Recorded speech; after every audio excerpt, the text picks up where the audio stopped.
So now that we've established what makes plants different from their charophyte ancestors by looking at their derived traits, we're now going to move forward and look at how plants really became the different types of diverse clades and grades that they are today.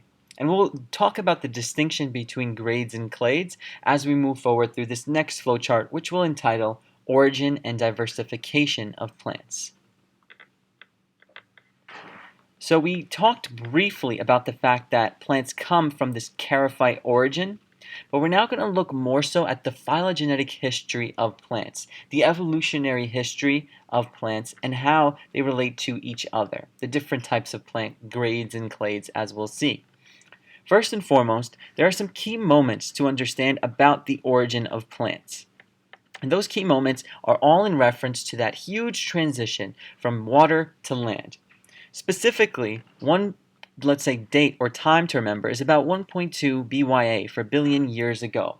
And this is when we see the first ever microorganisms colonize land. Now we know that microorganisms and life itself probably originated somewhere in a water-like aquatic environment, but the first moment at which we have this transition from the water to land is about 1.2 billion years ago by a microorganism. Later on, another key moment in the origin of plants would be the fact that about 470 million years ago, 470 MYA for million years ago, this is when we have the most conclusive and strongest evidence of fossils, and specifically the fossils that tell us of spores from land plants. So that is an explicit and obvious proof that land plants did eventually get to land, and the best date that we have for that is about 470 million years ago. The fossils of spores from land plants are found. Okay, that's the oldest date that we have for them. In addition, another big part about plants that we'll get to eventually and talk about a lot more detail is the fact that plants are going to develop a very nice system of vascular tissue. Remember, the key characteristic of many animals, of many living things I should say, is the fact that you have multicellularity and you have specialization. Vascular tissue is a great example of specialization and multicellularity within plants, because vascular tissue, or tissue used to, let's say, move substances, was essentially created when certain cells of plants joined together into a very distinct tube-like function and characteristics and structures. So when these cells joined into these tubes provided a transport mechanism. Specifically, the tubes transport water and nutrients for plants, and we're going to see just how important that is for plant survival as a whole. NUTR will just stand for nutrients. So tubes transport water and nutrients, and this is because of vascular tissue's development. So that's a big part of the origin and diversification of plants, this successful vascularization that we'll see. But before the vascularization happened, there was actually those that were non-vascularized, let's say, and that would be a characteristic and diverse grade and clade of plants that we'll call the bryophytes. So this is our first sort of large group of ancient and still present plants known as the bryophytes. Remember, phytes refers to anything that's plant-like or plants. Bryo is the Latin term or root for moss, okay? Bryophytes will consist of things that are like mosses, of course, also liverworts and hornworts, okay? Just take a look at your textbook for a good figure on what mosses and liverworts and hornworts really look like. A lot of people have a good idea of what mosses look like. Don't confuse moss for algae, okay? Different things here that we're talking about. So liverworts and hornworts, those are three types of bryophytes you should remember. The thing about bryophytes is that they are very ancient plants, and so they are plants that are actually non-vascular. Okay? They do not possess this vascular tissue, thus they are non-vascular plants. These are going to lack that specialized vascular system that we just mentioned. So we'll say lack a specialized, lack specialized vascular system. So they do not transport their nutrients and water through these very nice tube-like characteristic structures. Instead, they have a little bit more simplified version, and thus they are not as advanced as their vascular counterparts. Okay, so these are non-vascular plants.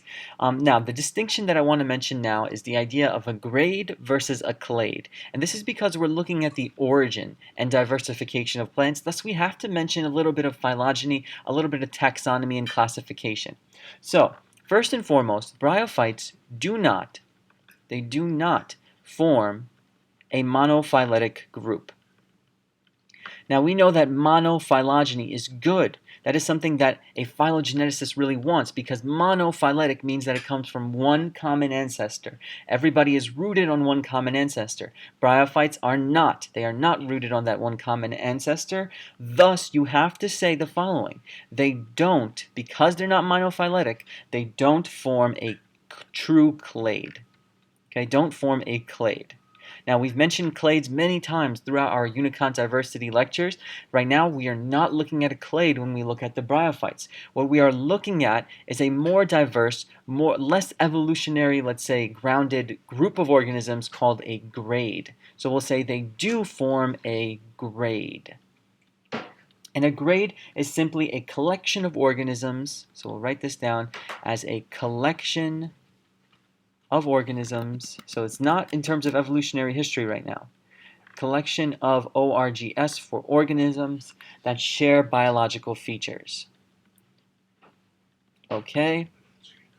And what are the biological features being shared by our bryophytes? The bryophytes, basically the feature that you know of right now is the fact that they're all non-vascular. Okay?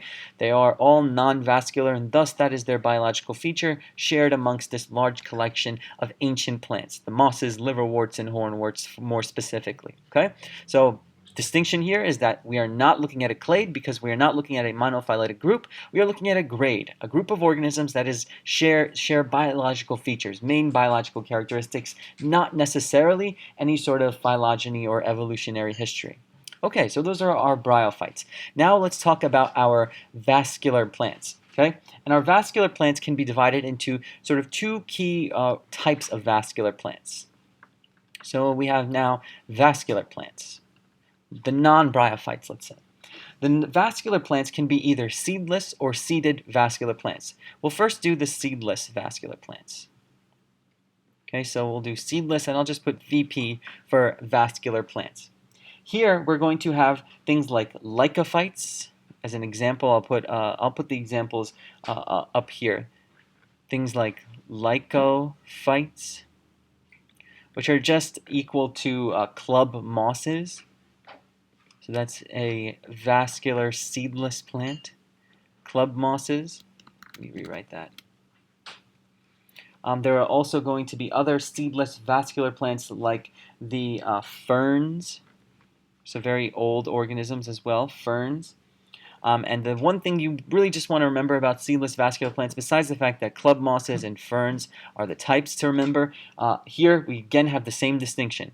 These guys don't form a clade. They do not form a monophyletic group. They do not have a single common ancestor, at least known.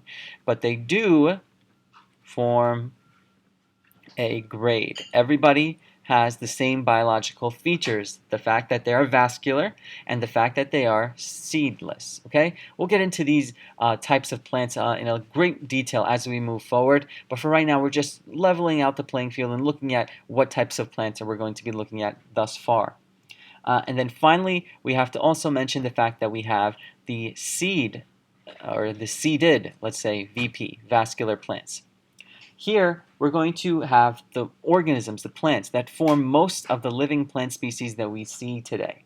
So we'll write this down as form most of living plant species.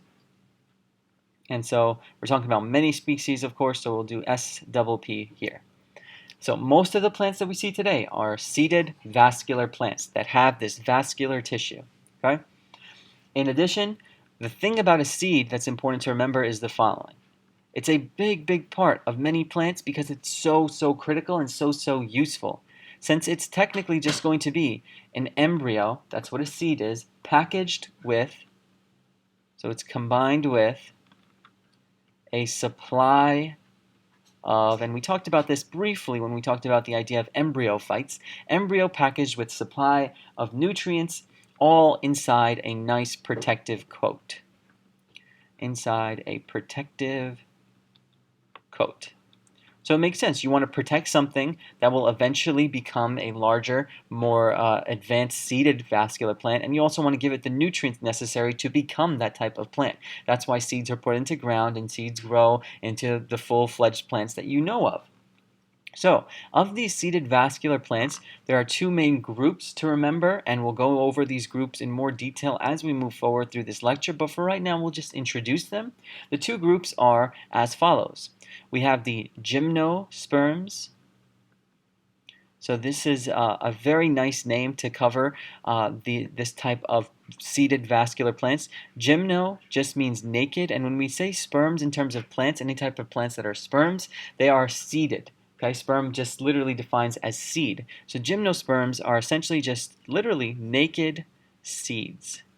That's what gymno refers to, and sperms refers to seeds. So gymnosperms are the naked seeded plants. The seeds are not enclosed in any sort of chamber. That's why they are called the naked seed plants. So we'll write this down as seeds not enclosed in any chamber. So they're not they don't have this large, sort of very prominent protective coat.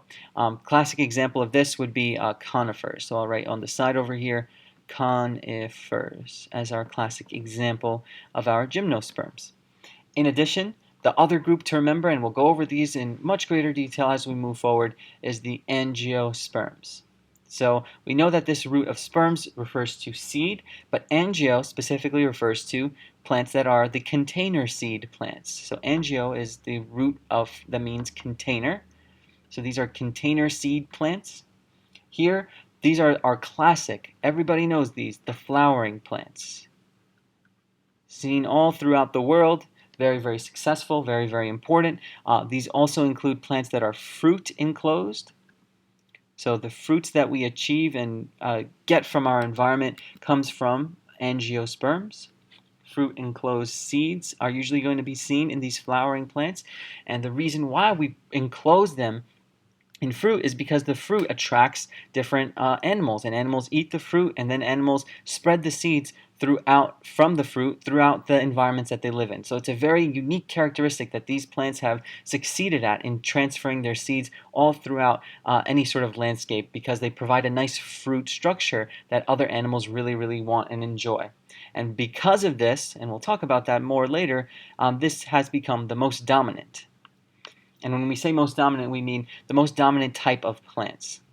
Those that are the most successful, those that are the most widespread, and those that have evolved to the greatest characteristics with the greatest adaptations that we know of. And so this is our basic overview of the origin and diversification of plants. Lots of information here, I understand. Key idea here is remember the distinction between a clade and a grade, and also look at the different types of vascular versus non-vascular plants that we'll be covering as we move forward.